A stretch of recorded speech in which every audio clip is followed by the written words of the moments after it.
lakini tunaamini katika maandalizi yetu, tunaamini katika ubora wetu. Itakuwa ngumu, lakini mnyama ataondoka na alama 3 kwa mapenzi yake Mwenyezi Mungu. Umemzungumzia kocha Ahmad Ali. Ni kocha kijana ambaye ndio kwanza kocha mkuu kwenye klabu yake kwa sasa. Unazungumziaje kuhusiana na makocha vijana na kile ambacho wanakionyesha kwenye klabu zao? Makocha wazawa wafanye kazi. Hakuna mtu atakayepewa timu kwa huduma ama kwa umaarufu ama kwa chochote kile zaidi ya ubora pamoja na maarifa yao.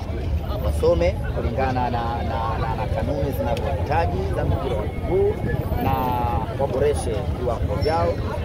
Mashavu yapo na vilabu vinalipa vizuri. Kwa hiyo makocha wazawa wana sehemu ya